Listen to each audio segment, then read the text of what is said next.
He did not save her because he was kind. He saved her because obsession, guilt, and control are sometimes indistinguishable. Lorenzo sees Isabella first as the donor who kept him alive, then as a liability, and finally as the one human act he cannot reduce to business. From a forensic perspective, his behavior is textbook contradiction. A violent man trying to protect innocence without surrendering dominance. Meanwhile, Isabella displays the psychology of traumatic attachment in real time, drawn not to safety but to the one man standing closest to the source of her danger. Isabella Moretti was so broke, it was basically her full-time job. At 24, she juggled 2 gigs in Venice, ending every single night counting literal pennies for food. Mornings were for cleaning a clinic in Santa Croce. Nights were spent stitching up fancy clothes for rich people who didn't care. A permanent ache lived in her bones, a constant reminder that one wrong move and her entire world would implode. Her tiny apartment matched her vibe: damp walls, shaky windows, and a heater with a death wish.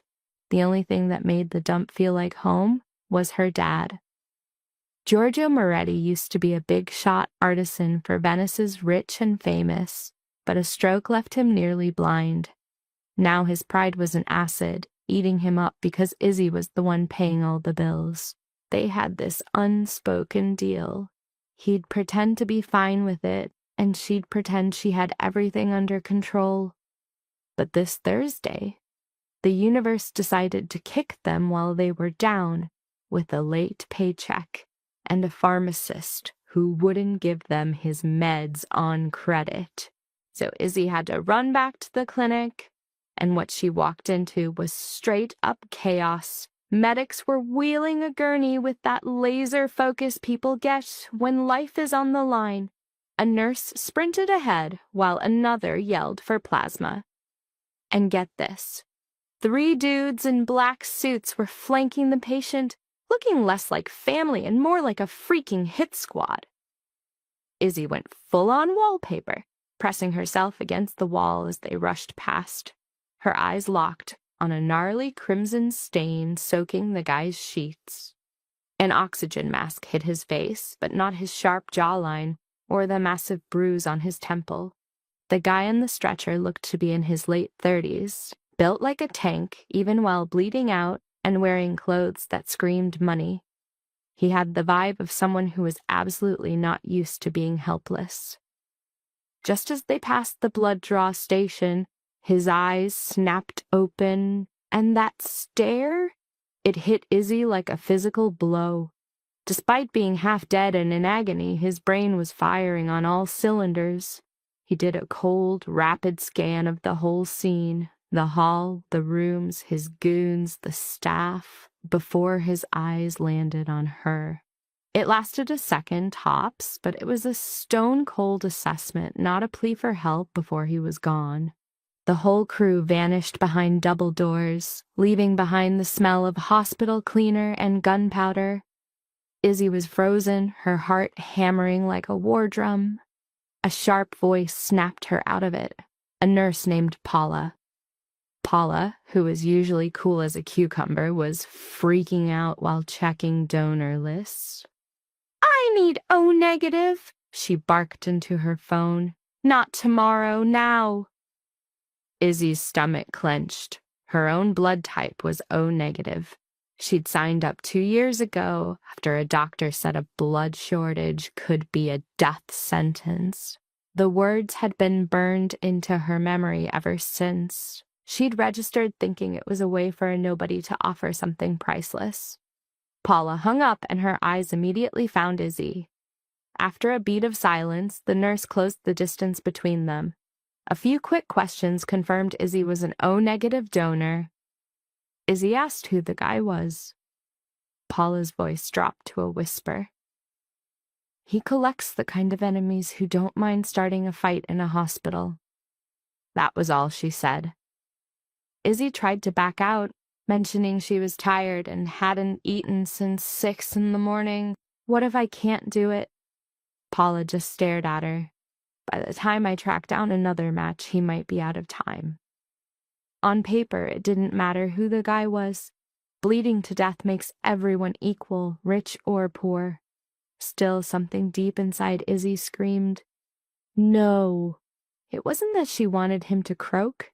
It was a gut feeling, honed by a lifetime of seeing guys like him walk all over people, treating them like pawns in their own twisted games. Her hesitation came from one simple fact. Guys who rule by fear don't exactly create a peaceful world. But the final push came from the gut-wrenching memory of her own father in the stroke unit, waiting 3 hours for a transfusion.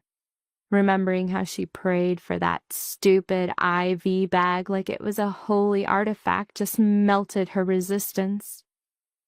"Okay," she muttered. "Show me where to go." 10 minutes later, she was in the donor chair, staring at a form she couldn't even read. A different nurse clocked her small frame, then glanced at the suit watching from the hall, who said nothing. His silent glare was all the confirmation needed. The nurse started prepping the gear. Izzy had always hated needles, but the fake, heavy silence in the room was way worse. It felt like everyone was acting out a scene from a movie. "Is any of his family here?" she asked, just to hear a sound. "It's better if you don't ask," the nurse shot back. Izzy got the message loud and clear. "So, he's important." The nurse's silence was the only answer she needed. A tourniquet squeezed Izzy's bicep. She made a fist. The needle slid in. She winced and looked away, watching her own blood snake through the clear tube. Seeing her life force literally drain out of her was freaking her out, making her realize just how fragile she was. If they took just a little too much, all her problems, the money, the work, the lies, would just be over. She thought of the patient's intense, demanding glare. He looked like a guy who could tell death itself to get lost. "Is he awake?" she asked. "He's in and out." "Does he know who the blood is from?" The nurse gave her a weird look. "I think he's aware that people are trying to keep him from dying." Izzy's eyes fell on a blank label. On a total whim, she grabbed a pen and scribbled 2 words in the corner. "Non morire." The nurse saw her and started to say something, but then just slapped the label on the bag without a word. When it was over, Izzy felt dizzy and cold. She chugged the juice they gave her, waiting for the room to stop spinning. The patient's goons were still posted up in the hallway. One of them took the blood bag from the nurse with a weirdly serious look and beelined for the emergency room. Izzy got up, pressing a cotton ball to her arm. On her way out, she passed an alcove where a doctor was peeling off his gloves. He was talking to an older, silver-haired man in a fancy overcoat. "We've stopped the bleeding for now," the doctor said. "But if there's another complication—" The man cut him off. "There won't be." The doctor looked fried. "That's not how medicine works." The old guy turned, his profile sharp as a knife. This was not the injured man. He had the air of a conciliaire, a guy who lived his whole life next to the throne. His eyes flicked over Izzy, a quick, dismissive scan, before turning back to the doctor. "Tonight," he said flatly, "medicine will do as it's told." The doctor's jaw clenched, but he stayed quiet. Izzy booked it before she could be spotted, desperate to just disappear. The night air hit her like a slap. Venice was dead quiet, its alleys empty, its canals reflecting nothing but black. She pulled her scarf tight and started the long walk home. Izzy's walk home is a total ritual, a way to physically outrun the drama of the night. In her head, she's spinning a story. The blood donation was just a good deed, a way to block out the sheer violence of it all. She gets home after 1 a.m., but the hospital smell clinging to her gives her away instantly. Her father, Giorgio, is waiting up like a freaking watchdog, and his questions about her timing and the smell are gentle but sharp. She just gives him a tired wave, hoping he'll drop it. Her first move is to lie, blaming a long night at work, When he sees right through that, she gives him a watered-down version of the truth. Someone needed blood. That's all it takes to set off Georgia's dad alarms, a full-blown panic attack fueled by knowing exactly the kind of world they live in. To shut down his lecture about staying safe, she moves in close, touching his arm to calm him down as she explains how bad the guy's condition was. His next question, did he live, digs up the trauma for a split second before she shoves it back down, claiming she has no idea. She went about tidying up, a routine she used to keep her anxiety from boiling over. A deep, pulsing ache from the needle stick was a constant reminder of how grindingly poor she was. Nothing had actually changed, but a massive sense of dread had taken root, feeling like a scream trapped in her chest. Sleep was a total bust, a battleground between exhaustion and messed up images. The harsh clinic lights and the patient's eyes, too sharp, too aware, burned directly into her brain. Sunrise hits, but our girl is still running on fumes. She's moving on ninja-level stealth, splashing water on her face so she doesn't wake her dad. Her brain is overclocked, trying to cook up some miracle scheme to dodge going broke. She's mentally begging for another 48 hours, just one more week, basically trying to duct tape her life together with borrowed time. Then bam! 3 sharp knocks slice through the morning quiet. She instantly knows this ain't a neighbor dropping by for sugar. This knock has purpose, it has authority, and it freezes her solid. Nobody in her entire life has ever knocked on her door like that. The noise wakes her dad, who's basically a prisoner in his own chair thanks to his failing body. "Who's that?" her dad grumbles, his voice all scratchy from sleep. "I don't know," she says, and the words feel totally alien coming out of her mouth. The knocking starts again, same rhythm, totally insistent. The second her hand touches the lock, a cold jolt of pure violation zaps through her. It's been tampered with. Somebody was already here, and her skin just crawls. An ice-cold feeling floods her system before she even twists the knob. The dude standing there looks dressed for a midnight getaway. His skin is ghost white, like he's lost a ton of blood, and his face is a roadmap of gnarly bruises and a fresh, nasty cut. She knows him, not from a picture, but from a memory burned into her brain. His eyes lock onto hers, steady, crazy sharp, and radiating pure command. Another guy is lurking behind him, standing so still he's practically a statue. Total bodyguard vibes. Izzy tries to use the door as a shield, demanding to know who they are. The first guy just sizes her up for a hot second before dropping his name. Lorenzo Ricci. That name is a threat all by itself, a synonym for all the fear and power running this city. His legit businesses were just a thin cover for his real empire. His whole rep is built on sorting out problems the law can't touch. But it's not just who he is that freaks her out. It's the timing. He shows up literally hours after her donation. "You shouldn't be here," she whispers, and he hits her back with a stone-cold "you're right." When her dad calls out, Lorenzo's gaze snaps to the sound, turning sharp and analytical, with zero compassion in sight. "Let me in," Lorenzo says, but Izzy's gut screams, "No!" He takes the rejection without flinching, then drops the bomb. There was a massive security breach at the clinic. Her confidential file is now for sale. The words just hang there, about to crush her. With a terrifying calm, Lorenzo lists off every piece of data they stole, his quiet voice making the threat 1,000 times deadlier. All she can do is shake her head. He's not lying. The second guy, Matteo Santoro, cuts in. his voice super smooth and educated.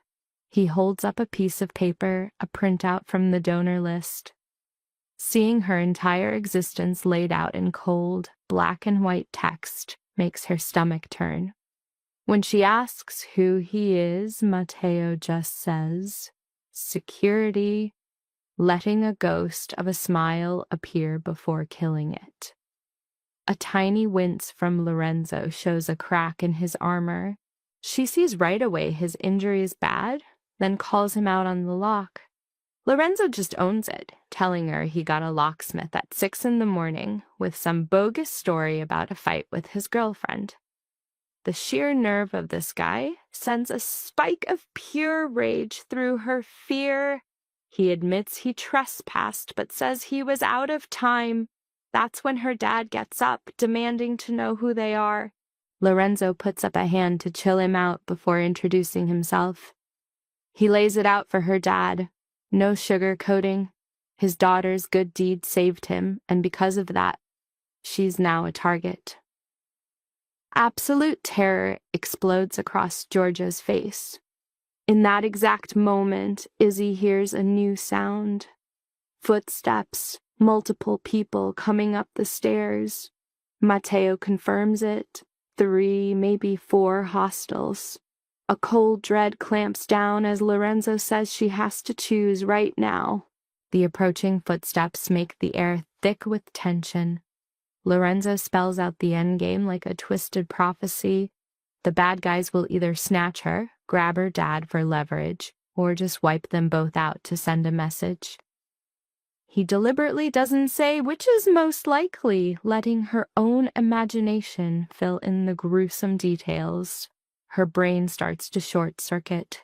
This bleeding guy doesn't fit his own scary legend, but the danger feels incredibly real. His face is a waxy, exhausted mask with dark, bruised circles under his eyes. He's standing bolt upright, one hand pressed to his side, hiding an agony he refuses to show. He didn't roll up with 10 goons and a fleet of cars. This entrance, 1 bodyguard and a bandage peeking over his collar, is way more personal and way more terrifying. The quiet vibe screams private crisis, a danger sharper than just brute force. The footsteps stop right outside. Mateo pulls a silence pistol like it's a TV remote. "We're out of time," he says flatly. The gun steals Izzy's breath. Giorgio's protest, "No guns in my home," is a useless plea against a reality that's already gone.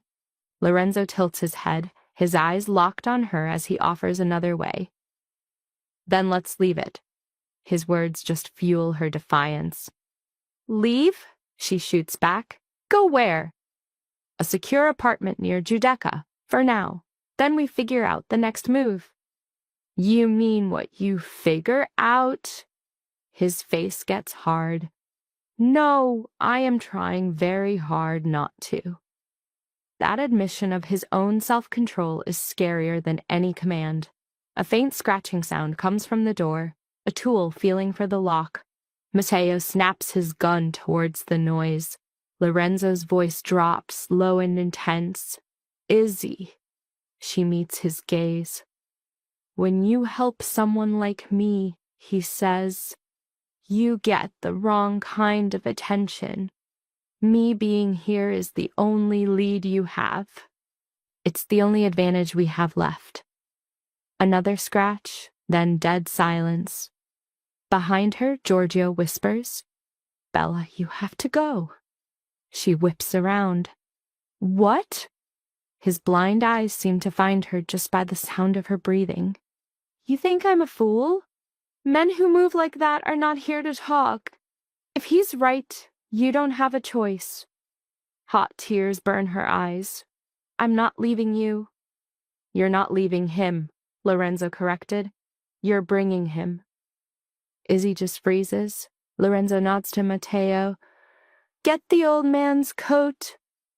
Before she can even protest, Mateo is already moving, grabbing Giorgio's heavy winter coat off a chair with a quick, efficient motion that wasn't rough, but definitely wasn't gentle.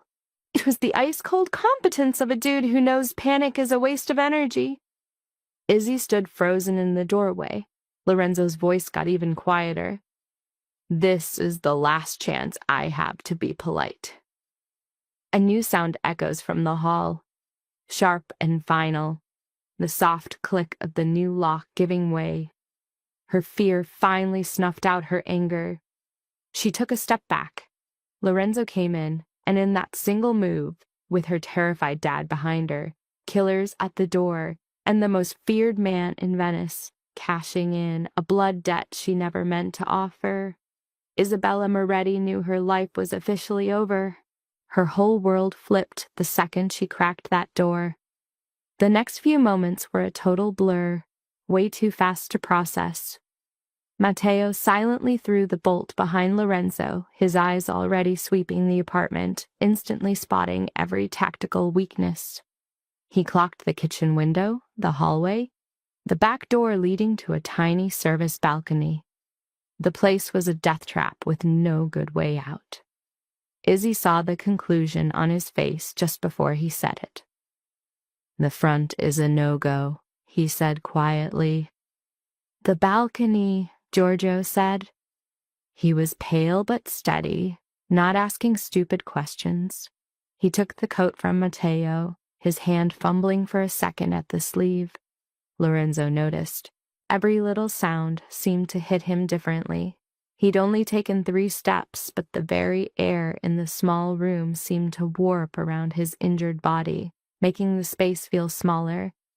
He leaned on a chair, breathing steady, his face a total blank as he analyzed the muffled noises from the hall. There was no rush, just a deep calm that showed Izzy exactly why people would kill and die for this man. "Are those your men?" she asked, her voice tiny. "No." "How do you know?" "My guys would have announced themselves." That logic wasn't comforting at all. A sharp scrape of metal on the door, then a muffled curse. Matteo's eyes locked with Lorenzo's. "They're using tools." A slow, deliberate nod was Lorenzo's only response. "We leave now."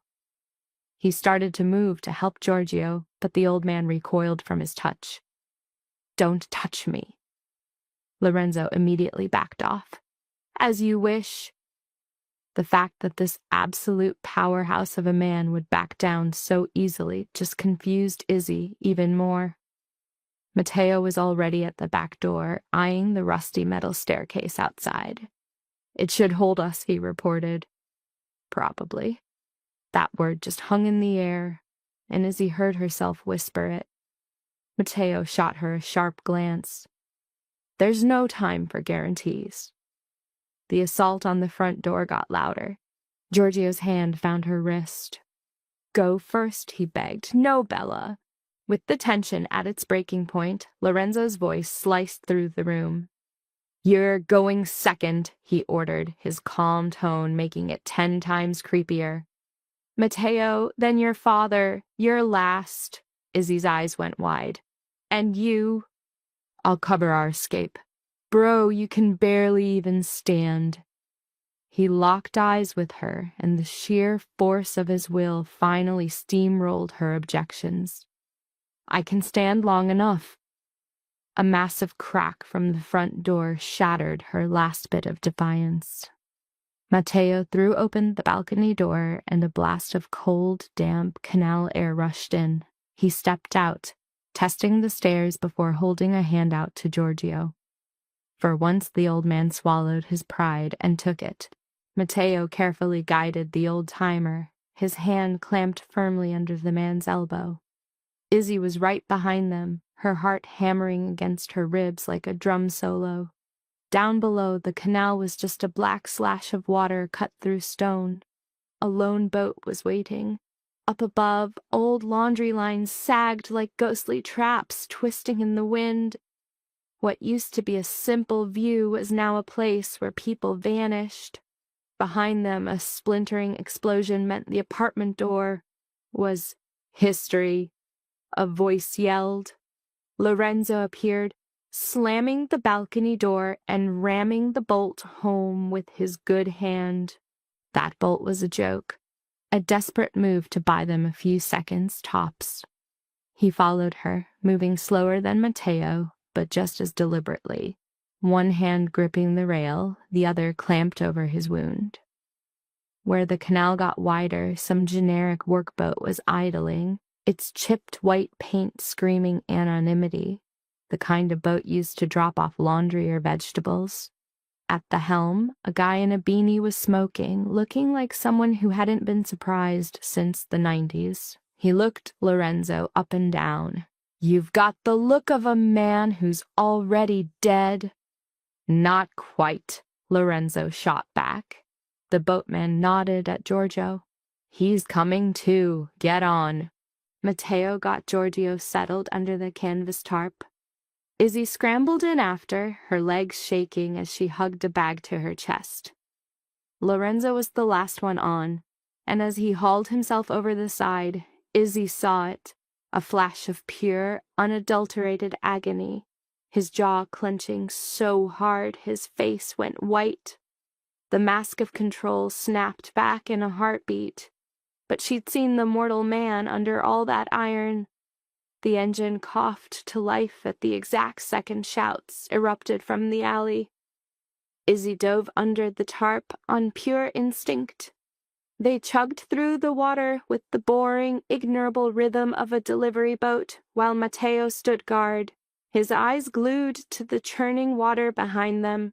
Giorgio was a statue of pure rage, one hand strangling his cane, the other balled into a fist. Izzy's eyes were locked on Lorenzo across from them. He was leaning against the hull, like he needed it to hold him up.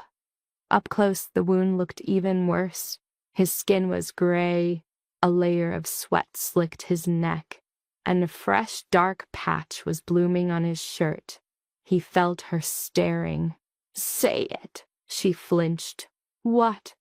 "Whatever you've been stewing on since I showed up at your apartment." The fear inside her crystallized, sharpening into pure anger. "Fine.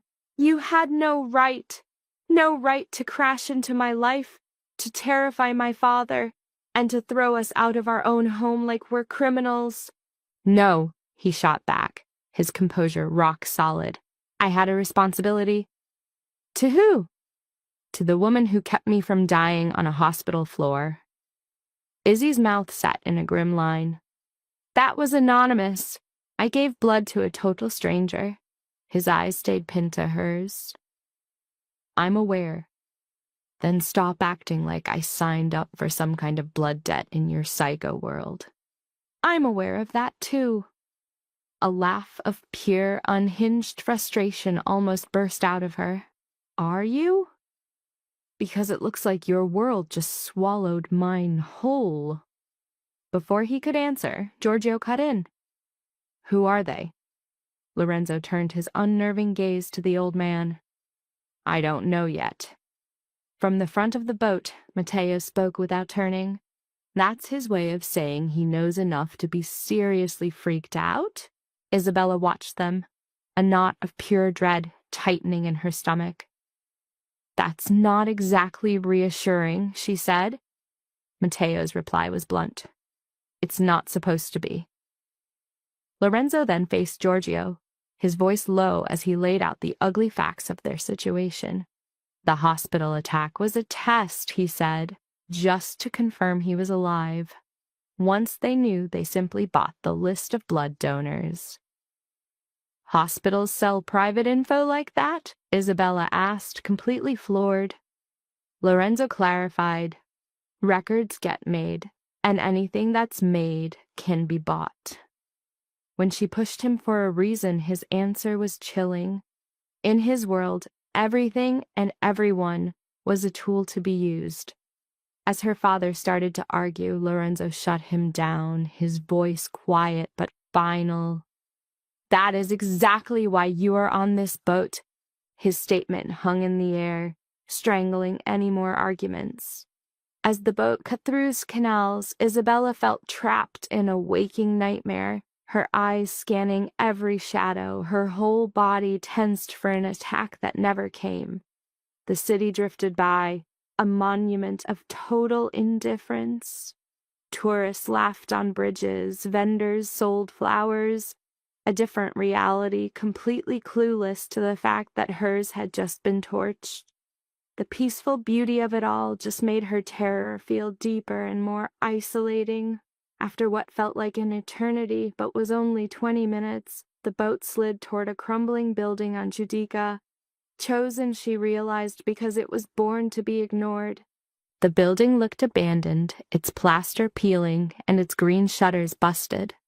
Mateo moved in first, a ghost in the shadows, before waving them inside. The air was thick with the smell of dust and decay, the phantom of some forgotten warehouse. But the apartment inside was surgically clean, its emptiness so impersonal it was jarring. There was no art, no books, nothing to even hint that a person had ever lived there. This was a place made to hold bodies, not to shelter people. Mateo's voice cut through the silence, laying down the new rules of their 5-star prison. "How long are we stuck here?" Isabella demanded. The answer apparently depended on if this was just a warning shot, a setup for a kidnapping, or something way worse.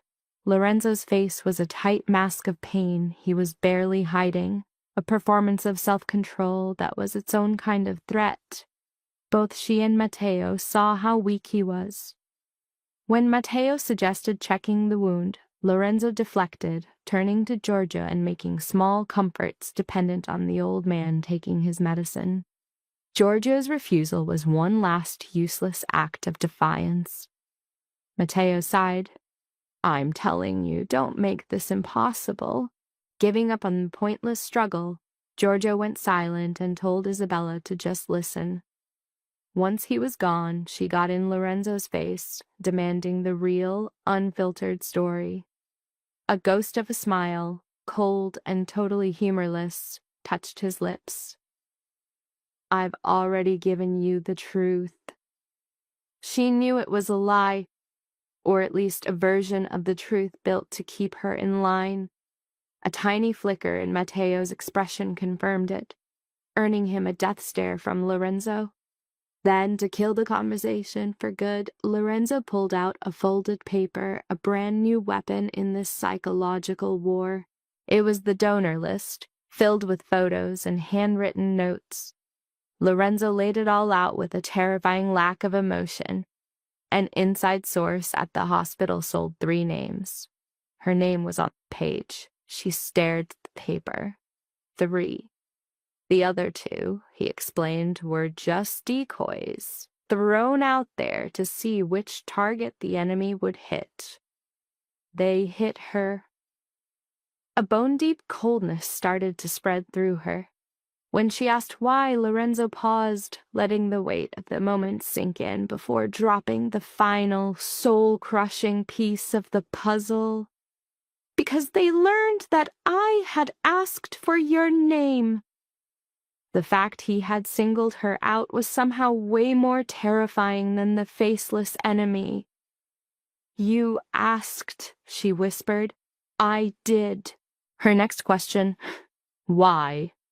made Lorenzo's expression go completely blank. He told her what was in the nurse's report, a note scrawled on the blood bag. A heavy stillness fell over her. With a chilling calm, he quoted the words, "Non morira." A flush of heat crept up her neck. Her first thought, "That was a stupid thing to do," was expertly deflected by his smooth reframing. It was human, a calculated move, meant to build a connection through a fake shared weakness. Mateo jumped in, his eyes locked on Lorenzo's wound. Lorenzo instantly went rigid, wrapped in a shell of pride, which Mateo just met with a cold, clinical look. Lorenzo fired off a series of orders designed to back her into a psychological corner. Her sharp comeback, "And what if I refuse?"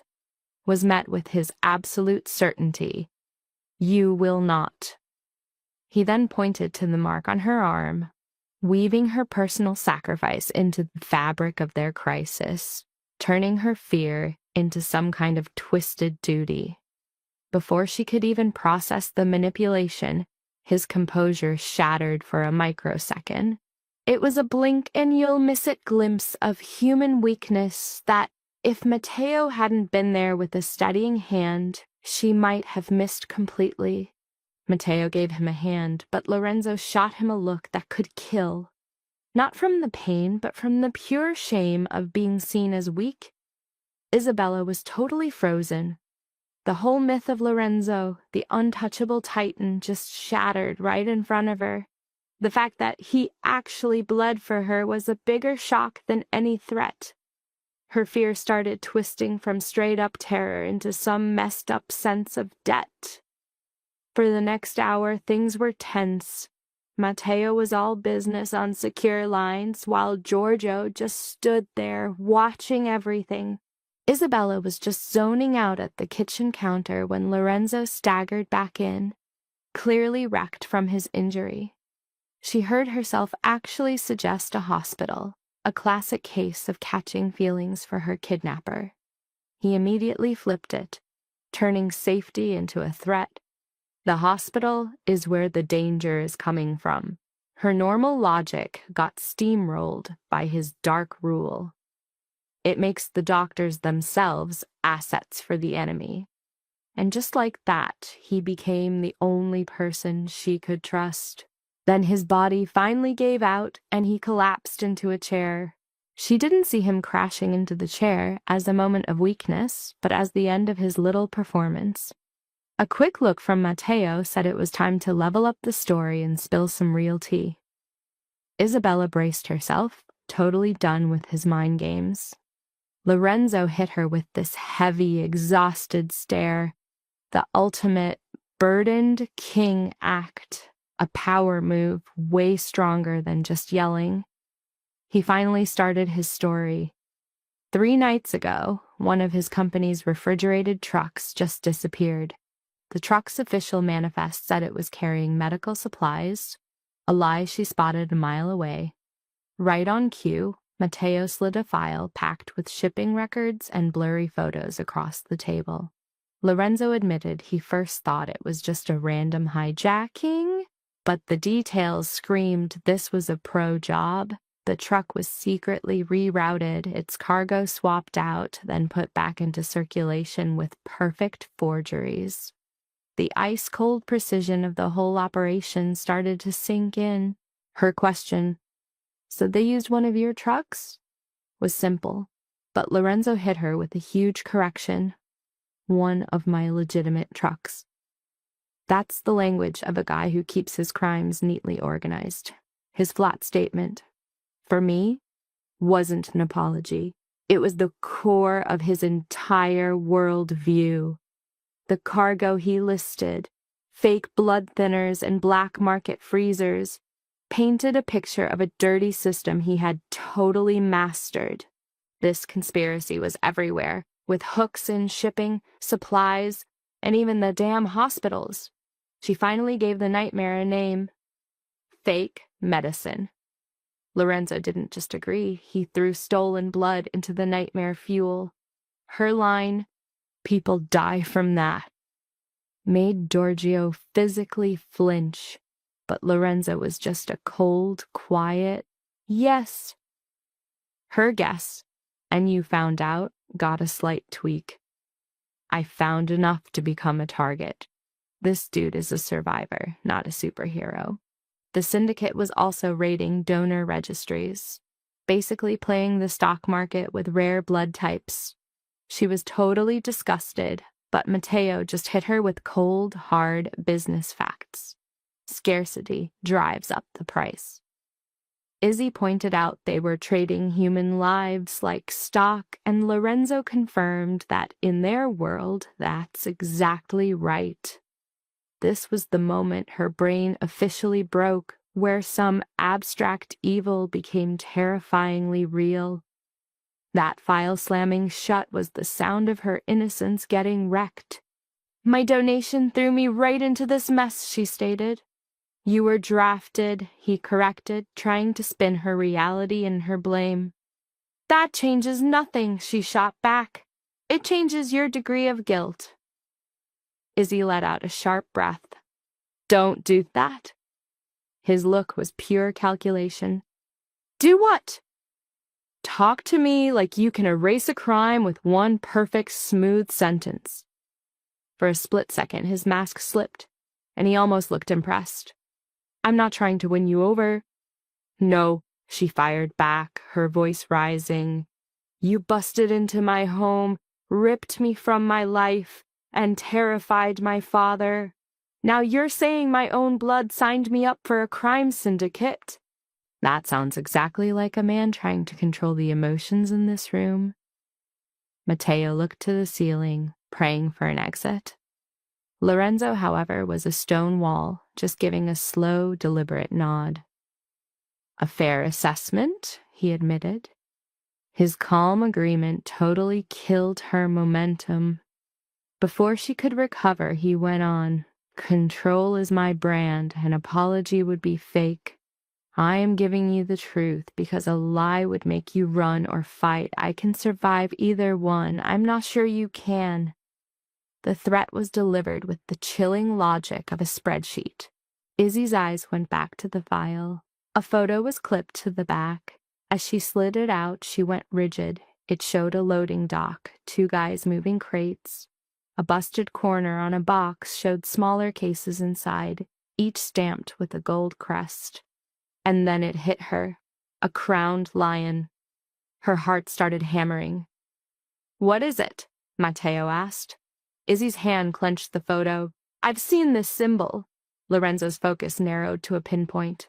Where? She swallowed hard. At the workshop. Matteo's brow furrowed. The costume shop. Yes. Lorenzo leaned forward, and the tiny movement was pure predator. Explain. Now. Izzy's eyes were glued to that lion crest. One of Bellini's VIP clients uses trunks with that logo, not for dresses, but for masks, jewels, stuff considered too secret for the regular staff. The client? I don't know his name. She searched her memory. Bellini calls him Continue because he never smiles and wears black gloves. He orders custom pieces for private parties, masked balls. Sometimes he just rents out whole collections. In that single second, Lorenzo and Matteo had an entire silent conversation with just a look. You know who he is, she accused. Lorenzo's tone was dead neutral. I am aware of him. Which is a yes. It means he works through charities and shell corporations, Matteo cut in. Galas, hospital fundraisers, church donations. All of it looks perfect on paper. Izzy stared at the picture, the dots connecting in her head. He was at the workshop this Monday. You're certain? Yes. How do you remember Monday so well? Because that's the day Bellini told me not to look at the client when he came in. A grim, humorless smile touched Lorenzo's lips. And did you listen? Of course. For the first time, Matteo actually looked amused. Izzy ignored him and kept going. Bellini had me in the back sewing. The client was out front on his phone. He was angry, kept repeating the word donors. I just figured he meant rich people writing checks. That's how they talk. But now, her eyes went back to the picture. Now, I don't think he was talking about money at all. The room went dead silent. Lorenzo shot up so fast he got dizzy, grabbing the table to steady himself. Izzy saw it. So did Matteo. Sit down, she ordered, the words out before she could stop them. Lorenzo's eyes were locked on her. Sit, she said again, her tone not asking. You are not authorized to collapse during a debriefing. A corner of Matteo's mouth twitched. To her own shock, Lorenzo actually did it, sinking into the chair like it was a defeat. He clasped his hands, his stare so intense, she instantly regretted flexing on him.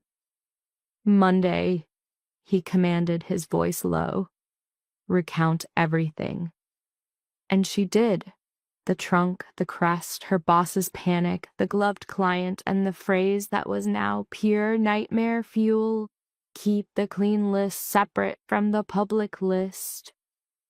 Before she even finished, Matteo was already writing. For a long beat, Lorenzo didn't move.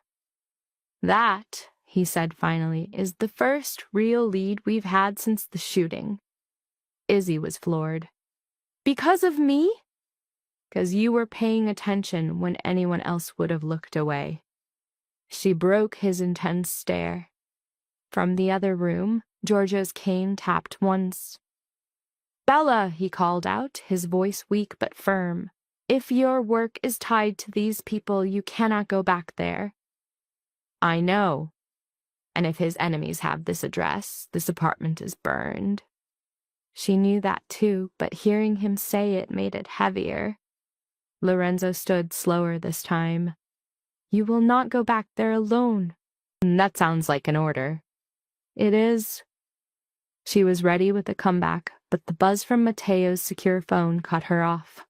All three of them froze. He glanced at the screen, answered, and after 10 seconds of just listening, his eyes shot to Lorenzo. "The nurse from the donation room has vanished." He explained that she left the hospital 30 minutes after the appointment and never made it home. The blood drained from Izzy's face. "Nurse Marja," she whispered. Matteo gave a sharp, grim nod. Lorenzo's eyes shut for a split second. When they opened again, they were completely dead inside. "They moved faster than I anticipated." Izzy plants her hand on a chair, dropping the bomb. "Because of me." Lorenzo's stare intensifies. "You're not the only witness anymore." And just like that, the entire game flips. This ain't a rescue mission now. It's a full-blown hunt with a hot new lead, and she's on the trail. Izzy realizes she'd been coping by thinking Nurse Marja was just a random casualty. The real story was way darker. Marja saw too much and got permanently deleted. "What do you mean? Gone?" Izzy demands, cutting through the vague speak. Matteo pockets his phone. "Her shift ended at 7. She clocked out. We have footage of her leaving. After that, she's a ghost." "Gone," Giorgio echoes from the doorway. "People don't just go gone." Lorenzo's reply is soft but chilling. "In this city, they do." Izzy loathes his tone, not mean, just tired, like a guy who's seen this 1,000 times. "Then we find her." Matteo nods. "That's the play." "No," she shoots back. "Not your play, mine. You two act like you're the only agents in the room." "That's because we're the pros trained for this," they argue. "And I'm the one who knows the workshop," she retorts. "I saw the crest. I heard the talk about donors. If Marja vanished for what she saw, I'm not sitting on the sidelines while you two run my life." A heavy silence fills the room.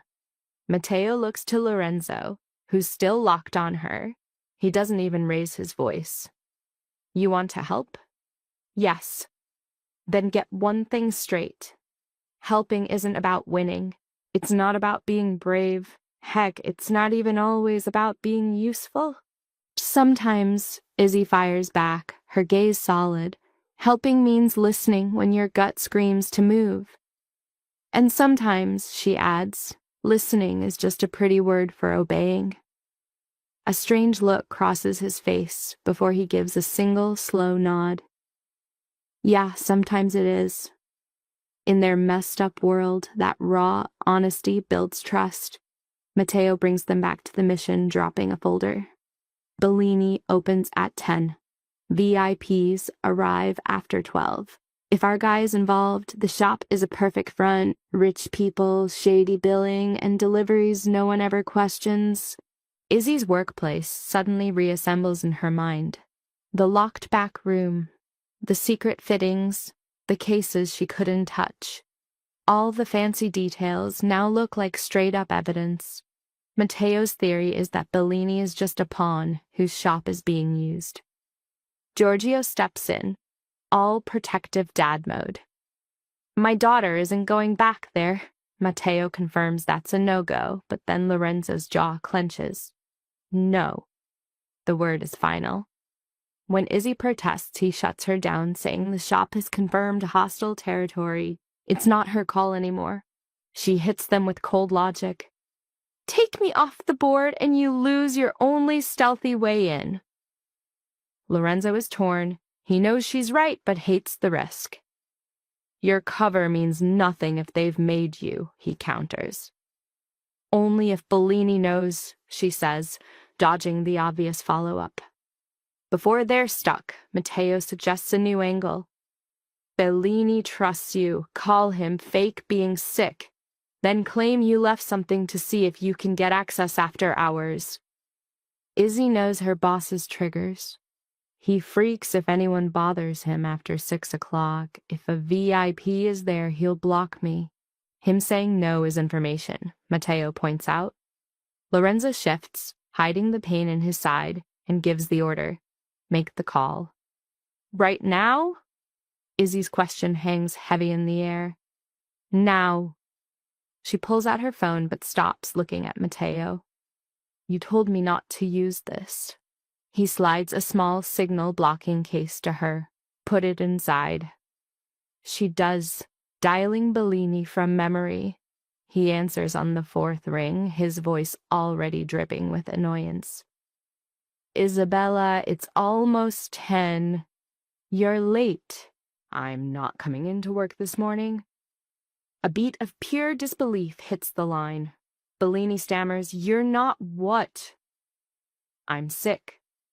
You were fine when I saw you last. My situation changed. You can be sick on your own time, Isabella. The Lombardi order is here. I was at a hospital last night donating blood, she lies, her voice perfectly weak. It was an emergency summons. I nearly fainted walking home. That gets his attention, but from alarm, not sympathy. You gave blood without my permission. Are you crazy? You thought bleeding would help? Izzy glances at Lorenzo. His face is a stone mask. It wasn't planned, she says. A frustrated sigh crackles down the line. Fine, stay home, but miss tomorrow and you're off the belladonna fittings. Before he hangs up, she slides the real question in. Did Continro stop by? The silence goes electric. Bellini's voice comes back way too light. Why do you ask? No reason. I left my thimble in the workroom. If he was there, I figured I'd wait. That won't be necessary, Bellini says way too fast. No clients are here now. Izzy feels the focus of Matteo and Lorenzo burning into her. Are you sure? She presses. I can just get it after lunch if... No, Bellini's voice is pure ice. You said you were sick. Be a convincing invalid, Isabella. We'll talk tomorrow. The line clicks dead. Izzy lowers the phone. He's lying, Matteo states. Yeah, what was the tell? He never calls his VIPs clients to the staff. He uses nicknames. Using that word meant he was being overheard. Lorenzo's expression darkens. And mentioning Continro made him shield someone. He was scared, Matteo counters. Izzy fixes her gaze on him. Those two things aren't always the same. No, Lorenzo admits, but in this case, it's a difference that doesn't matter. He pulls out the file, opening it to the photo of the crowned lion. His eyes are glued to the image as he gives Matteo his orders. Scan 6 months of customs records tied to Bellini's shop. Target medical charities. If he's using galas for cover, his supply chain will have a rhythm. Matteo's already at the comms station. Izzy gets to her feet. And me? Lorenzo finally looks up at her. You're going to be a target. The role irritates her. That sounds a lot like doing nothing.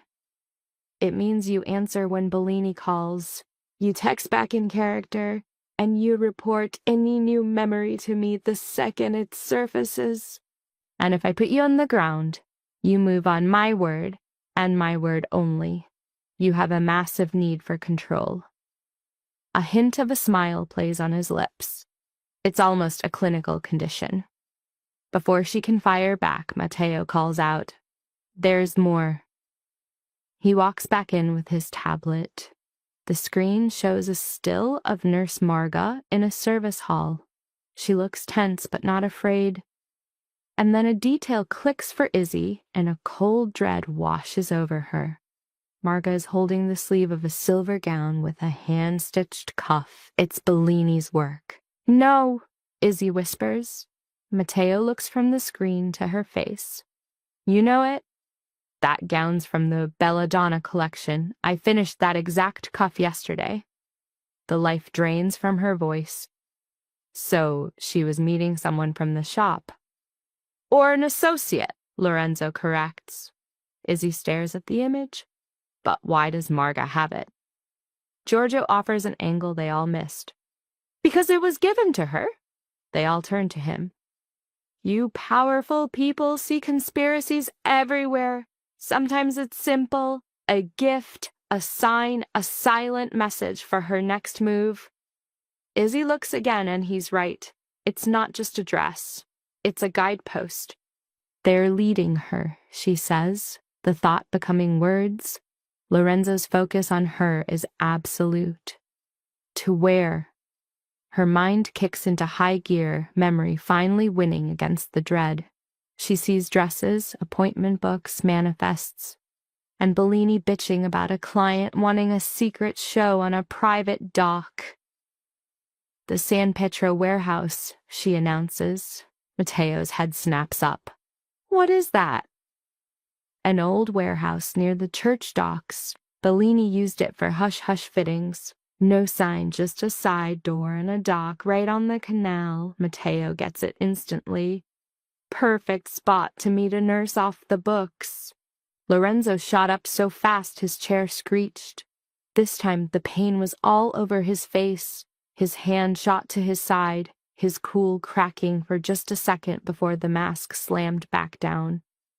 Izzy moved forward without thinking. "You're not going anywhere like that." His eyes were burning holes in her. "And yet, I have to."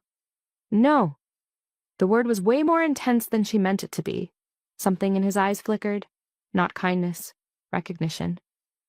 Matteo said quietly, "If she's right, Marga might still be useful." That one sentence killed all arguments. Lorenzo grabbed his coat. "Then we leave now." Izzy was already throwing on her coat. He saw it and snapped, "You're not involved in this." She stared him down. "You'll have to force me to stay." For the first time, Lorenzo Ricci looked less like a boss giving orders and more like a guy facing a huge problem. The woman who literally saved him with her own blood was not built to be a spectator.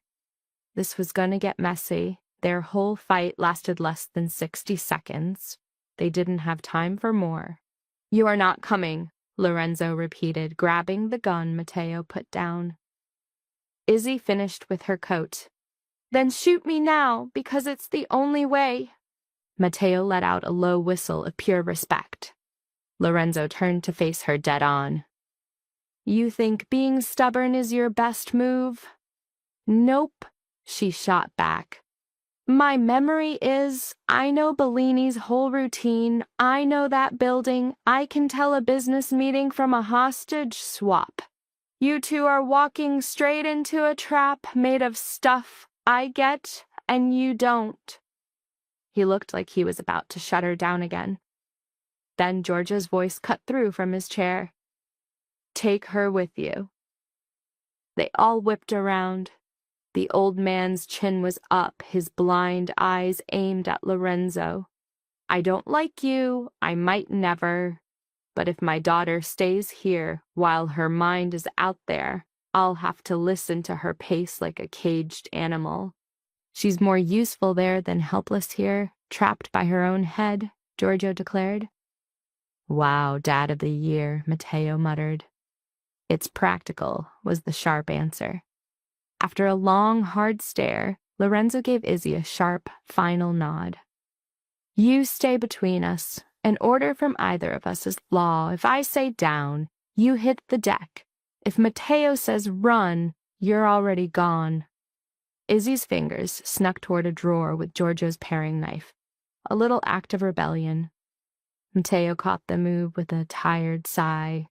I wouldn't do that. She looked at him. Why? Because if tonight goes sideways, that little knife is just going to be one more thing for me to feel bad about. Before she could answer, a burner phone chimed, shattering the mood. After a short, quiet call, Matteo hung up and looked at Lorenzo. Riva will be here in 10 minutes. When Izzy asked who that was, Lorenzo explained, a doctor, one of a handful whose silence I can buy. Dr. Rava showed up even faster. She was in her 40s, with a look that said she took no crap and her hair pulled back tight. She scanned the whole messed-up scene with zero emotion. A freaked-out woman, a blind man, a wounded mob boss, and his bodyguard in a rundown flat. In the kitchen, she checked Lorenzo's wound with skills that screamed she'd seen way worse. Your stitches failed, she said flatly. I know. Knowing isn't fixing it. I'm not trying to fix it. Right, she agreed. Her eyes locked on the blood blooming under the bandage. You're trying to stay alive while acting like you have a death wish. The comment might have been funny to Izzy if the air wasn't so thick you could choke on it. Super quick, Dr. Riva cleaned and rewrapped the wound, stuck a spare dressing in Lorenzo's coat, and then turned to Izzy. If his face goes gray, sit him down. If he says he's fine, he's lying. If the bleeding starts again, press here. Her finger jabbed a spot right under his ribs. Hard. Izzy nodded before the weight of that order really hit her. Riva then checked Giorgio's vitals, tweaked his meds, and told him he was forbidden from leaving the apartment. The old man put up a fake fight for show before giving in. He'd already won by getting Izzy on the team. In 5 minutes, their boat was carving through the canals. The ride to the San Pedro warehouse was short anyway, but their driver knew all the shortcuts. Matteo was at the wheel, steering the slick black boat with one hand, his eyes constantly scanning for threats. Up front, Lorenzo sat with his coat pulled tight, facing the wind like he was daring it to fix his brain. Izzy faced him in total silence, figuring her own chaotic thoughts were just a liability. Lorenzo was the one who finally broke the quiet. Bellini, he said, give me your read on his loyalty. Money was his only motivation. He had no stomach for danger. He'd crack under pressure. A single hard stare would be enough to break him. A tiny smirk played on Matteo's lips. Lorenzo replied with one sharp nod. That was settled. Izzy watched him thinking, you use fear like a language. It's your whole vocabulary, and you're a total master.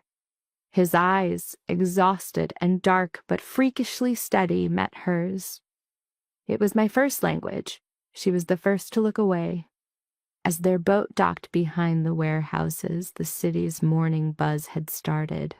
The noise of business and bells that hides all the rot underneath. The San Pedro warehouse was set back from the water, its front totally boring, its top windows shut like sleeping eyes over a huge, rusty loading dock. Izzy only knew the warehouse from 2 times, both during the insanity of Carnival, when Bellini needed a private spot for clients who wanted to stay off the grid. She had the main floor memorized. The front room, the changing areas, the maze of costume racks, and the back office with the janky lock. More importantly, she remembered a side entrance in a tight alley A back door Bellini used for shady handoffs away from prying eyes. She led them straight to it. The alley reeked of damp rot and old stone. At the end was a steel door, painted to blend in with the dull gray wall. And no surprise, it was locked up tight. Matteo knelt down, his hands feeling the door frame while his eyes followed the wiring up. The alarm wire's been cut, and it's fresh. They wanted to be isolated, not watched, Izzy guessed. Lorenzo moved in closer, the heat from his body a weird contrast to the freezing air. "How sure are you that Marzia is inside?" "I'm not," she admitted. But the belladonna sleeve was Bellini's signal, and this is his private playground. It's the only logical place to start. "An honest answer," he said, just as a sound leaked through the steel. A woman's soft, quiet cough, that was all the proof they needed. A silent look passed between Matteo and Lorenzo. It was on. A series of soft clicks meant Matteo had cracked the lock. The inside of the warehouse was even colder, the air thick and full of shadows. "She's in here." "I know," Lorenzo shot back. "That doesn't make it any simpler." With his weapon down but ready, Matteo moved past the first row of clothes. His eyes systematically swept the dark corners, the floor, the dividers, and the metal walkway above them. Lorenzo let go of Izzy's arm just to park her behind him. She hated him playing bodyguard, but she hated that she immediately obeyed even more. In the center of the huge room, partly hidden by some mirrors, they found Nurse Marzia tied to a chair. She wasn't gagged, but her wrists were rubbed raw from ropes, and a nasty bruise was blooming on her cheek. The silver belladonna sleeve lay on the concrete near her feet like a dropped flag. Her eyes blew wide when she saw Izzy. "You shouldn't be here," she mouthed. "That statement," a voice echoed from the darkness beyond the costumes, "is the first intelligent thing I've heard all day." As Bellini stepped into the dim light, a weird wave of relief hit Izzy. It lasted a second. His face was a mask of pure terror. Not regret, not defiance, just raw fear. His fancy scarf was gone, his shirt collar open. One hand was shaking so badly he had to clamp down on it with his other. From the shadows behind him, another figure took shape. A huge guy in a dark overcoat and gloves. It was Continuo, his face finally revealed. He was older than Izzy expected, maybe late 40s, with silver hair at his temples and the kind of natural authority that makes a room go quiet. She knew his face from a newspaper clipping Bellini had. Something about him funding a church restoration. Adriano Vieri. The flash of recognition in her eyes made him smile a little. "Miss Moretti," he said. "What a shame that being brilliant and being poor go together so often. It really makes staying alive a tricky business." A small, pathetic noise escaped Bellini. "I told them not to bring her into this." Vieri didn't even look at him. "You told them many things." And Vieri just drops the bomb. "Your usefulness has expired." Matteo whips out his piece, but it's a total bluff. Two more goons appear on the catwalk above, holding all the cards.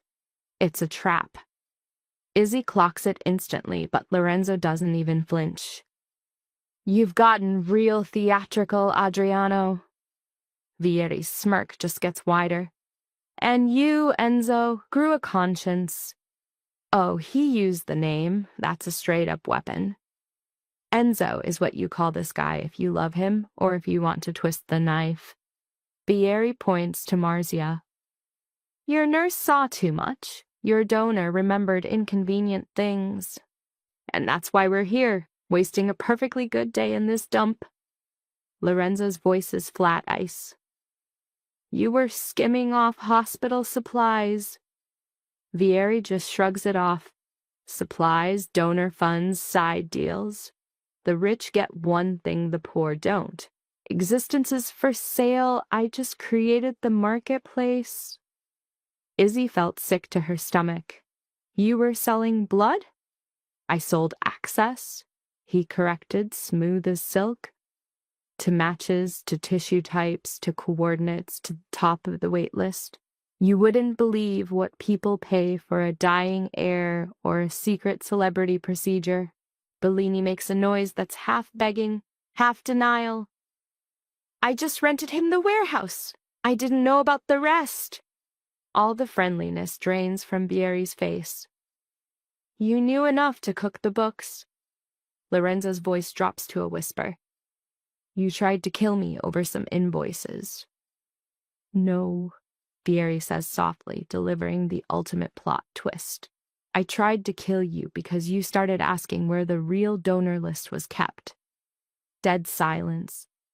Then Marja, bruised and shaking, speaks up. It's tonight. All eyes snap to her. Vieri finally loses his cool. Marja looks right past Izzy to Lorenzo. The transfer, the big one, the masks, the donors, the secret auction, Belladonna Hall, at midnight. They were using the charity ball as a cover. Izzy's breath caught in her throat. Belladonna Hall was Bellini's biggest gig of the year.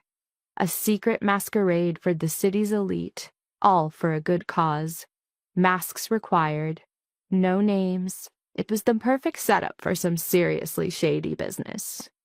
Vieri sighs dramatically. See, this is why loose ends are so boring. His hand moves. So does Matteo's.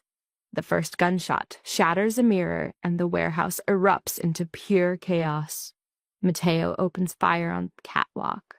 Lorenzo tackles Izzy behind a rack of clothes. The second she hits the floor, he pivots, pulls his own gun, and fires twice at the corner where Vieri was hiding.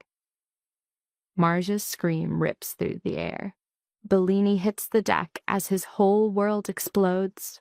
A second mirror rains down in pieces as bullets tear through the clothing. A high-pitched whine drowns out the battle for Izzy. Lorenzo becomes a human shield over her, his arm braced on the rack. Stay down. You're putting weight on your wound. Not the time, Marja screams again. Izzy sees Matteo drop one of the attackers with a clean shot, but the other one keeps shooting. Bellini's scrambling for cover. Vieri has vanished behind some huge trunks. We can't leave her, she yells, a battlefield alliance forming in the middle of the firefight. The muscle in Lorenzo's jaw tightens. It was the sheer exhaustion in his voice, the sound of a guy carrying way too much that finally broke through to her. He fires again, then his eyes lock on hers. When I move, you go to Marzia, cut her loose. Matteo has the catwalk covered. Don't be a hero. You free her, then you get behind me, understood? Izzy swallows hard, her throat suddenly bone dry, and nods. Understood. He moves before she can overthink it. 2 shots, then a curse from behind the trunks. She hears Matteo yell from above. Lorenzo creates a split-second window in the chaos, and Izzy sprints. When she reaches Marja, the nurse is just frozen in pure, silent terror. Izzy's fingers find the small knife Matteo had dismissed earlier, and, with shaking hands, she slices the ropes on Marja's wrists. They fall away. Marja collapses against her, totally spent. They have the guest masks, Marja whispers urgently. The numbered ones. The donor catalog is in the black ledger. Where is it? Marcia starts to lift a hand just as another gunshot cracks the air. Lorenzo twists his body, the bullet slamming into his shoulder instead of his chest. He stumbles just for a second, but it's a big deal. Izzy moves on pure instinct, grabbing his arm to steady him, her other hand feeling the instant, spreading warmth of blood soaking his coat. The pain on his face is instantly replaced by cold, calculated fury. Enzo! Matteo's voice echoes, raw and with all rank forgotten. The man now known as Enzo scans Izzy's pale face before his eyes snap to the shadows where Vieri disappeared. "We are moving," he orders, the strain in his voice betraying how bad things really were. This wasn't a tactical retreat. This was a mad dash for their lives.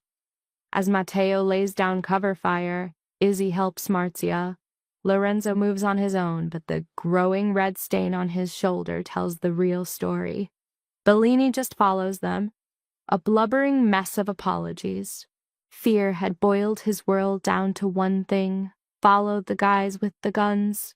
A boat was waiting for them at a service dock, proof that Matteo had planned for the worst before the first shot was even fired. As they sped away, the silence on board was crushing. Marzia was huddled under a blanket, her wrists raw, her face a mask of shock. Bellini was stuck on a loop, muttering, "I had no knowledge, I had no knowledge." Matteo's quiet voice finally cuts in, promising bad things if he says it again. The muttering stopped. Izzy focused on Lorenzo, her hands pressing down hard on the wound through the jacket he refused to take off. The bullet went clean through his upper shoulder, a simple wound that was still bleeding enough to prove he wasn't immortal. His face became a stone mask, that shield men put up when they're in pain and don't want anyone to see it.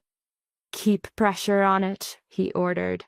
"I am—" "You're trembling." "You've been shot twice in less than 24 hours. My hands aren't exactly steady right now." Her comeback almost made him crack a smile. Almost. At the new safe house, a small fortified apartment, a Dr. Riva was waiting for them. The doctor didn't ask a single question about the new bullet hole on top of the old one. She just cut his sleeve open, patched up the shoulder, and gave him a cold order. If he tried to leave within the hour, she would sedate and restrain him. "I believe you," he admitted. "You'd be smart, too."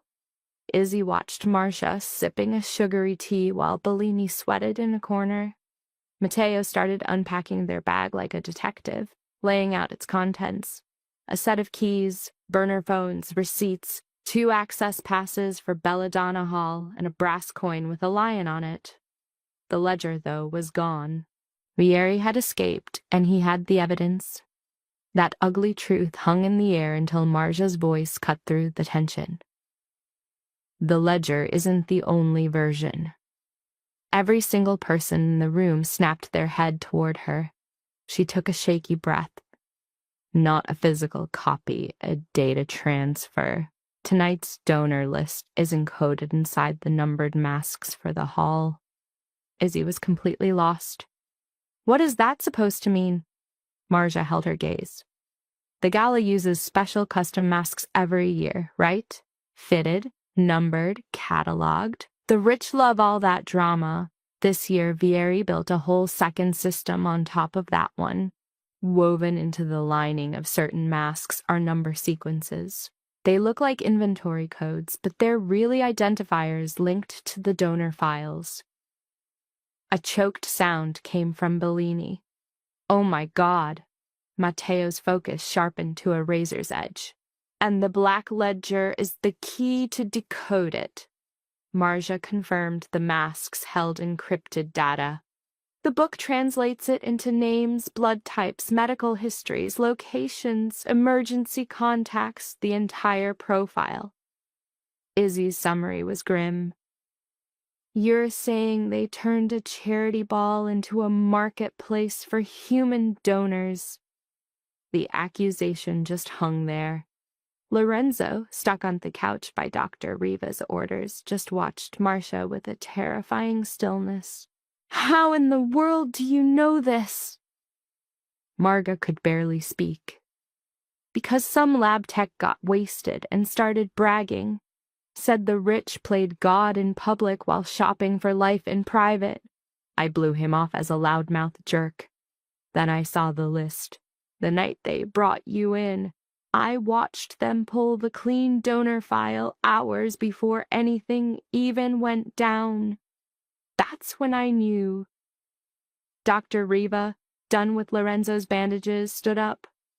If that transfer goes through tonight, they'll torch the records by morning and keep trafficking people for months. Lorenzo gave a sharp nod. The mission was a go. Which means this ends tonight?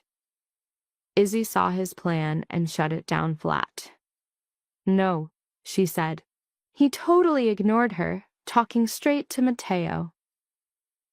We get inside before the party starts. We grab the ledger, the masks, and Fieri if we can. His head of finance, too, if she's there. Bellini went pale. Claudia Fieri, she runs all the patron assignments. She knows the numbering system. Good, Matteo said without a flicker of emotion. We just got one more name for the list. Bellini looked like he was gonna hurl. Izzy planted herself right in Lorenzo's path. You are not doing this mission without me.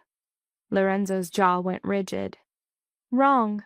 Belladonna Hall is Bellini's turf. I know half the staff. I fitted 3 of the guest cloaks. I know the backstage better than Matteo, and I probably know it better than you. Then I'll learn.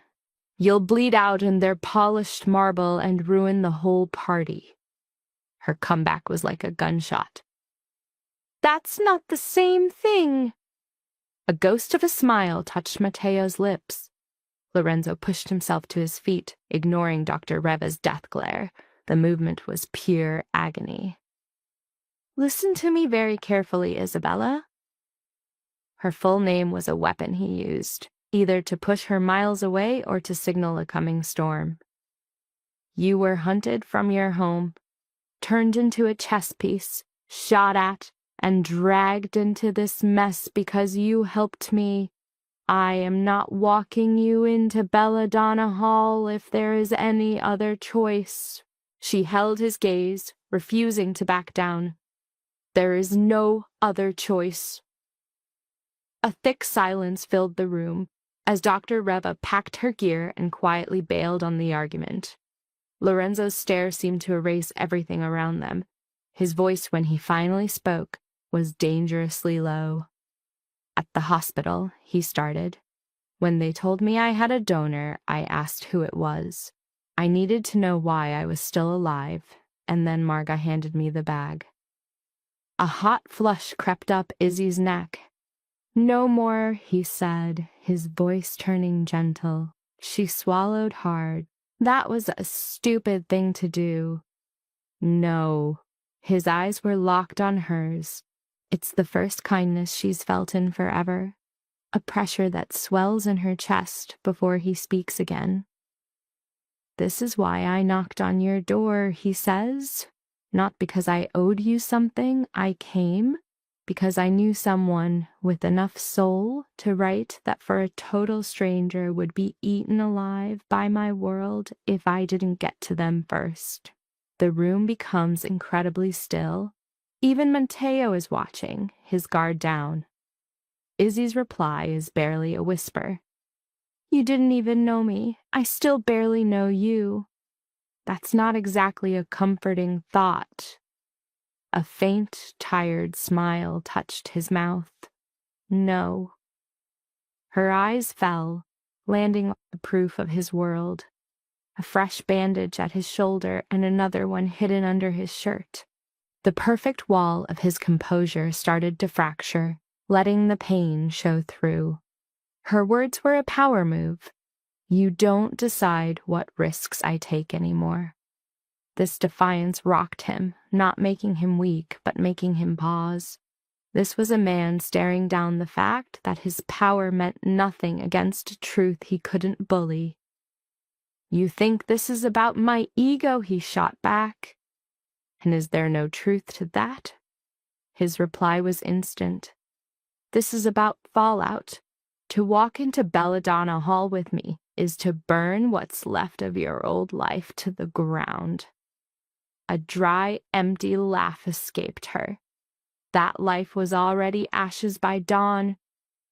The words hit him hard, twisting his face with a flash of regret that made him look almost young. A vulnerability that just made him seem more lethal. It was Matteo who snapped them back to reality, his voice all cold, hard strategy. "We're losing our window. She has to go in as staff, not a guest. A guest is too exposed, too boxed in. Bellini will fake her credentials without raising flags." Bellini, blindsided, stammered, "I will." "Yes," Matteo confirmed, his tone leaving no room for argument. "Call it a down payment on a massive karmic debt." Bellini's silent plea to Lorenzo was cut off by a sharp order. "Do what he says." A pained nod was all Bellini could manage. From there, a plan snapped into place. Bellini would be the point man, flanked by Izzy and Matteo in uniform. Bellini added, his voice shaking, "The service staff are invisible as long as they keep their mouths shut." Lorenzo had his own angle. Misdirection. He'd show up late and masked, letting Viri assume he was being either reckless or a no-show, but never calculating. Marja and Dr. Rava would hold down the safe house. Gio, still recovering, put up a weak fight before admitting his injuries made him a liability. In the room where Bellini was having a panic attack, Izzy began her own transformation. She wasn't trying to doll up a killer, she was forging a weapon of total anonymity. Using supplies from Bellini's emergency kits, Izzy started building a whole new face. Her outfit was a uniform of pure invisibility. Plain black pants, a drab blouse, and a simple jacket, her hair pulled back tight. The whole look was designed to make her a non-person, a ghost built for a single job. When she came back, Bellini's relief was obvious. Matteo gave a quick nod. Lorenzo's gaze, though, was sharp and calculating, just like when they first met. "You will serve the purpose," he declared. An arched eyebrow was his version of high praise. The cold assessment of a perfect tool, of course. Bellini, fiddling with his cuff, muttered, "No going off script unless you absolutely have to." Ironic coming from you. I find my honesty when I'm terrified. Matteo checked his watch. "We're wheels up in 8 minutes. The anxiety in the room snapped tight, hardening into a single deadly focus. The last-minute prep was a silent dance. Bellini grabbed the files, Matteo checked a hidden pistol, and Izzy slipped the brass token into her pocket. By the window, Lorenzo moved with a stiff, unnatural grace, fastening a cuff over a new bandage. As people talked outside, his low voice found her. "If this whole thing goes sideways, your only job is to get out." Her answer was a firm, silent shake of her head. "No." A muscle jumped in his jaw. "Izzy!" She closed the gap between them, her own voice a fierce whisper. "Ditch the noble martyr act. It's a costume that looks terrible on you." A dangerous light flared in his eyes for a split second. "You think you know me? I know what you are not." The silence that hung between them was so heavy it felt solid. Then, slowly enough to let her pull away, he reached out. 2 fingers brushed the inside of her wrist, tracing the faint line of an old scar. The tiny touch shot through her like electricity. "My death," he whispered, "would have given you a much simpler life." Her stare never wavered. "Maybe. But the price would have been you, and that's a cost I'm no longer willing to pay." He sucked in a sharp breath, a sound like a bone snapping deep inside. Matteo appeared at the doorway, shattering the moment. "Sorry to interrupt whatever the hell this is. The car's here." Izzy was the one who pulled back first. Lorenzo's hand fell as they headed for Belladonna Hall. It was a whole ecosystem where masks, money, and murder were traded by men who saw souls as just another product. For Izzy, this was a world she'd only ever seen from the service corridors and loading docks. She knew the palace's secret gears, but she'd never witnessed the golden lie it sold out front. The mansion was a stage set for some epic drama. Music bled from stone corridors where uniformed staff drifted like ghosts among the masked elite. Gold candlelight danced as fake laughter bounced off marble walls. Underneath this shiny surface, loyalties were for sale. Bellini stormed in on a wave of pure nervous energy, greeting the head steward before launching into a storm of complaints. His act was perfect because it wasn't an act. Izzy realized his greatest weapon was mixing his professional fury with his raw, primal fear. A pace behind him, Matteo had the blank expression of expensive security, a garment bag slung over his arm. Izzy was perfect assistant, her eyes glued to a clipboard. They slipped through the party like ghosts, totally unseen. This, Izzy saw, was how the rot worked. The powerful are completely blind to the people who serve them. In the VIP mask room, they found their first clue. 42 velvet boxes were on display, each marked with a patron's code. The masks inside were a zoo of fakes, from glossy demons to feathered angels. Using Bellini's rising voice as a sound screen, Izzy scanned the collection. Tucked in the lining of every sixth mask was a tiny numeric code stitched in silver. Margia had been on the money. Izzy's face showed nothing, but her gut clenched at the empty spot where the ledger was supposed to be. Instead, Claudia Veri was standing there, talking quietly to two guys in tuxes. Younger than she pictured, maybe 35. She had a cold, elegant vibe, wearing no jewelry except for a single flawless diamond. So, Vieri played the part of the do-gooder, but Claudia was the cold-blooded shark driving the entire operation. Finishing her talk, she walked to the display. Izzy pretended to be obsessed with some fabric. Claudia glanced right over her, her gaze locking onto Bellini, who was turning his fear into a massive theatrical scene. "Signora Veri," he yelled, "I'm not responsible for the piece if your people keep messing with the art." Her smile was pure ice. "Luckily, Signor Bellini, we pay you for talent, not for insurance." His genuine tantrum was the perfect cover as she made her exit. The second she vanished through an arch, Matteo dropped the objective. Rear chamber, left passage. Izzy gave one sharp nod. Bellini's epic rant was the perfect wall of noise, letting Matteo shadow Claudia with the stealth he was known for. After a strategic 3-second pause, Izzy grabbed a pin tray and moved out. The hall split off from the main ballroom, leading to private suites. Rooms designed for sketchy deals and hidden sins.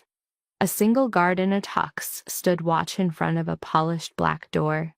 This guy wasn't hotel security. He was the cleanup crew, the permanent kind.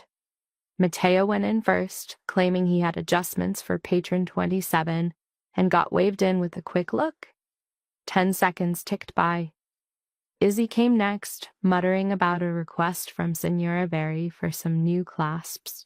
The guard's extreme boredom was practically a physical force as he let her through.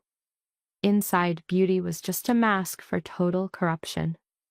Beneath a painted ceiling, the stolen ledger was sitting wide open on a table right next to 3 mask cases, 2 laptops, and files tied in black silk. Vieri was by the fireplace, his face covered by a fancy mask, chatting with Claudia and some director from a medical charity. 2 other guys were inspecting a mask like surgeons. A cold pit formed in Izzy's stomach. This wasn't about art.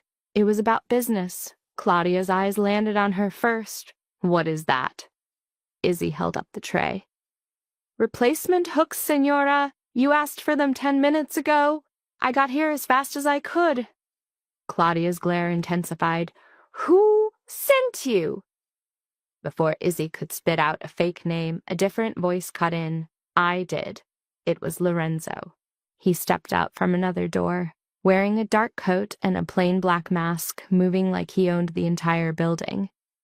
But that calm was a total front.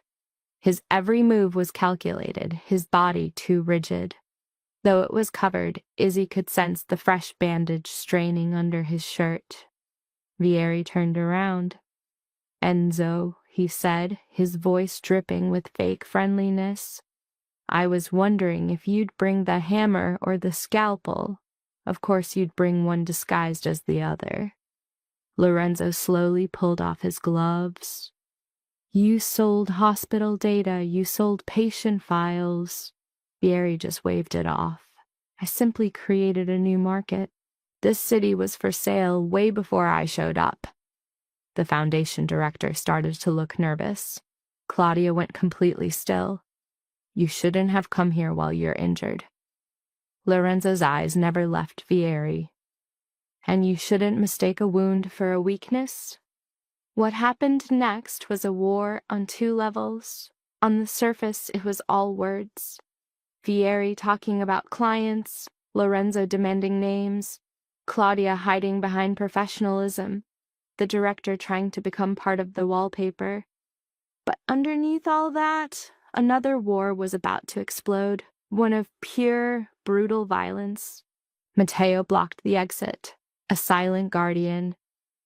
Izzy drifted closer to the table, a pawn making a critical move. Outside, a guard's disinterest was sharpening into suspicion. The masks on display now looked less like art and more like trophies from the damned. A ghost of a smile touched Vieri's lips. "You, of all people, understand the math of value. You know loyalty is just another product. I understand boundaries," Lorenzo shot back, "and you are here, pretending you still have some." The comeback hit like a punch to the gut. Izzy saw it then. For the first time, Lorenzo's fury completely unleashed. Not hotter or crazier, but terrifyingly pure. "You profited from public wards," he said, his voice dropping. "You trafficked donor records. You stored weapons in a blood bank and called it practical." Vieri's smile vanished. "And you rule your part of this city with an iron fist and call it order. Save me the lecture." That word, boundary, that Lorenzo used, finally clicked for Izzy. Guys like them were architects of their own reality, bending the entire city to their will. But Vieri had desecrated something Lorenzo considered sacred. This wasn't just another dirty deal. This was selling human suffering for a quick buck. That was the boundary. As Claudia's hand reached for the ledger, Izzy made her move. The tray became a weapon, flying across the table with a metallic crash. The ledger slid toward the edge just as Matteo burst through the door. The fragile calm in the room completely shattered. The hallway guards stormed in, gun out. Matteo instantly became a human wall in the doorway. Claudia's fingers grabbed for a donor file, but found nothing but air. The foundation director flinched, swearing under his breath. Vieri lunged for the ledger, but Lorenzo moved like lightning to counter him. They slammed into the table, sending a lamp crashing to the floor. Izzy now had the book, its weight feeling like a ton of secrets and stolen lives. A laptop slid across the rug. Claudia charged at her, fueled by pure rage. The executive was gone, replaced by a woman staring into the abyss of her own ruin. Izzy instinctively blocked the attack with her shoulder, sending Claudia stumbling back. An order from Matteo sliced through the chaos. Lorenzo and Vieri crashed into the fireplace. A gunshot exploded behind her, a deafening blast in the small room. The ballroom doors were flung open. The music cut out instantly. A shockwave of alarm shot through guests. Masked faces spun toward the suite, just as Bellini performed the bravest act of his life. He screamed, not elegantly, but with the raw power of a man weaponizing his own panic. "Fire!" His voice tore through the fancy hall. "Fire in the patron suites!" The pandemonium was immediate and absolute. The perfect little world outside the door dissolved as guests started to stampede. A footman bolted. A shrill emergency alarm started screaming. Cries for help, for security, for water filled the air.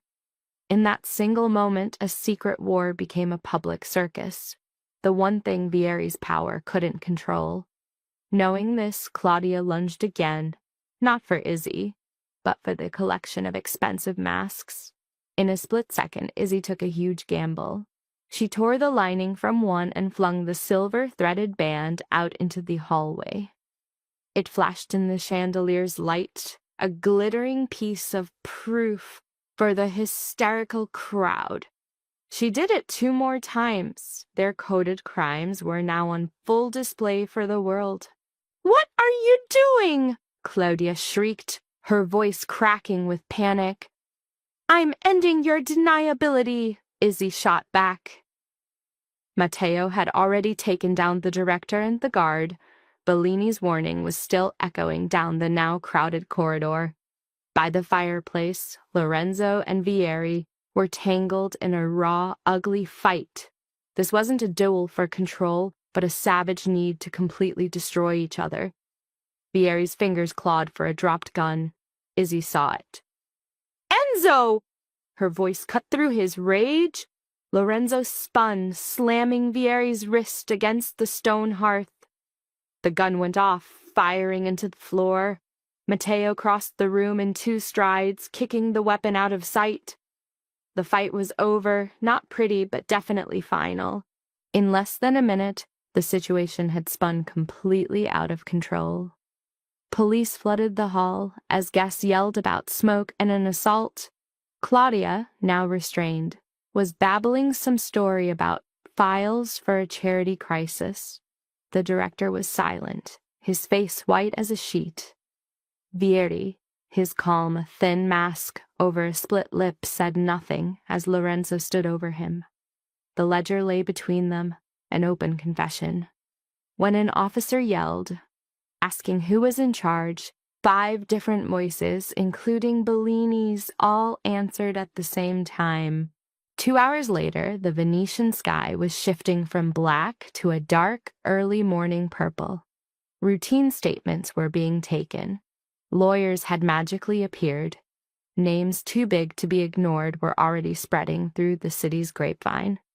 The proof, files, masks, the computer, and the ledger, was all logged before Vieri's influence could make it all disappear. Marzia's testimony would be the final seal. On the landing, Izzy pulled her coat tighter, feeling the adrenaline crash. Lorenzo came out a few moments later, his own mask now gone. He looked exhausted, older, but somehow more present. A smear of dried blood stained his cuff. Under his ripped jacket, his shoulder was wrapped in gauze. A bruise on his temple was getting darker, but his eyes were still laser-focused. A long silence hung between them. "You threw the masks into the hall," he finally observed. "It was an impulse." "Yes." A faint, tired smile appeared on his face, and it was absolute. She looked away from him. "I saw no other way to make it too big to hide." "You saw the only way." Another quiet moment passed, tense but not angry. He closed the gap between them, giving her every chance to back away. "I warned you that simplicity was finished," he said, his voice quiet.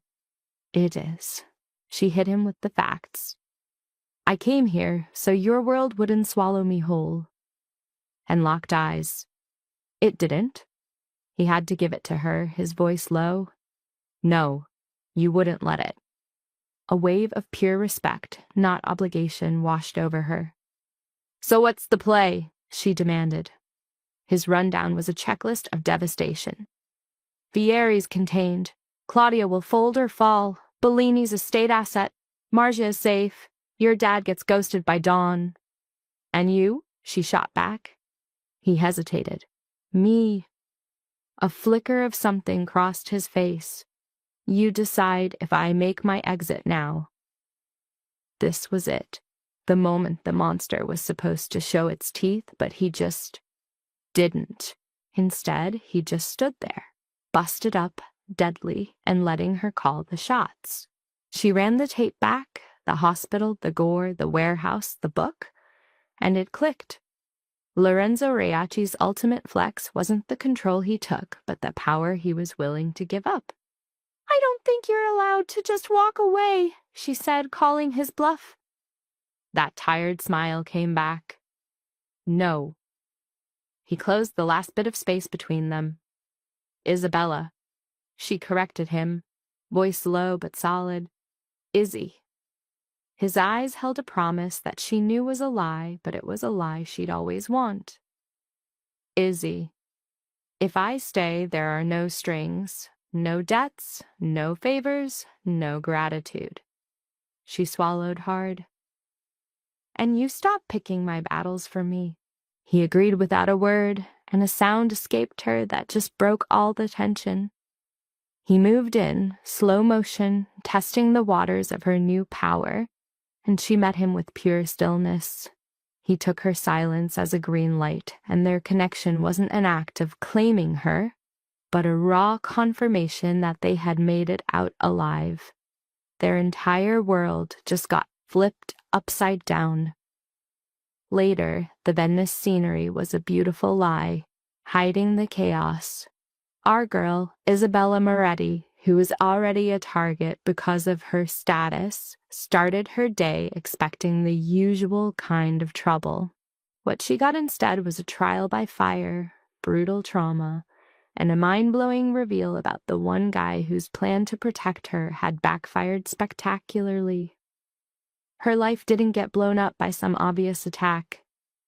The dead giveaway to her mental state is her choice to stay put when she could have just walked away free and clear.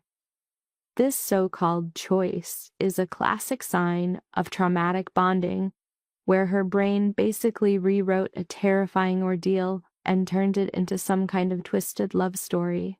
Lesson: trauma becomes destiny when fear is allowed to choose a person's identity. From a psychological standpoint, Isabella and Lorenzo form a compelling dual study in survival adaptation. She is a civilian under chronic stress. He is a high-functioning authority figure shaped by prolonged exposure to coercive systems. Their attachment emerges under extreme threat, which heightens intensity, accelerates trust conflict cycles, and exposes the psychological architecture beneath both of them. Isabella begins the story in a condition of scarcity trauma. Poverty has trained her nervous system into constant anticipatory vigilance. She monitors rent, medicine, food, and her father's fragility. This is important because people raised under prolonged insecurity often develop an unusually strong response to others' suffering. They understand precarity not abstractly but somatically. That is why she donates blood despite exhaustion. It is not irrational altruism. It is trauma-informed empathy. Lorenzo, by contrast, exhibits traits associated with controlled dominant structures, hypervigilance, compartmentalization, authority reflexes, and a learned dependence on control as a defense against chaos. He enters every room prepared to manage outcomes. Even wounded, he changes locks, reroutes escapes, assigns roles, and narrows options. This is not merely arrogance, it is a nervous system organized around preemption. The friction between them is therefore inevitable. Isabella experiences control as erasure. Lorenzo experiences lack of control as danger. Both are correct within their own psychological realities. The antagonistic network in the story represents a more advanced pathology, systemic narcissism. Vieri does not merely exploit people, he converts vulnerability into prestige. He places donor data inside elite rituals and disguises predation as discretion. This reflects a classic feature of malignant power structures, the moral inversion of cruelty into necessity. Once that inversion is socially rewarded, participants stop seeing themselves as perpetrators, they see themselves as managers of difficult realities. That is the environment in which trauma becomes contagious. Now consider the core lesson. The story repeatedly places Isabella in situations where fear could define her. She could become passive after the donor leak. She could dissociate after the home invasion attempt. She could retreat after the warehouse shooting. Psychologically, all would be understandable, yet she does something crucial. She continues to act without surrendering her moral vocabulary. She still distinguishes right from wrong. She still reacts with disgust, care, and conscience. That preservation of moral language is what prevents trauma from fully rewriting her identity. Lorenzo's arc is subtler. He begins from a world where fear is instrumental. Something changes when he encounters uncalculated compassion. Isabella's note on the blood bag destabilizes his assumptions because it introduces care with no strategic purpose. For a man accustomed to transactional loyalties, that is psychologically disarming. He is forced to engage with a form of attachment not rooted in power. This is why he becomes increasingly careful with her autonomy. He is learning imperfectly that protection without consent replicates the violence of possession. Thus, the life lesson is this: fear is unavoidable, but identity built entirely around fear becomes a prison. One may use fear for vigilance, but not for self-definition. Isabella survives because she refuses to become only a victim. Lorenzo evolves because he begins to resist becoming only a controller. Both characters are pulled toward their trauma patterns, yet the story rewards the moments in which they step beyond them. Clinically speaking, healing does not always look gentle. Sometimes it looks like setting boundaries in a safe house. Sometimes it looks like speaking truth during a crisis. Sometimes it looks like refusing to let another person decide one's fate in the name of protection. In that sense, the story is psychologically precise. Recovery is not the absence of danger. It is the reclamation of agency within it.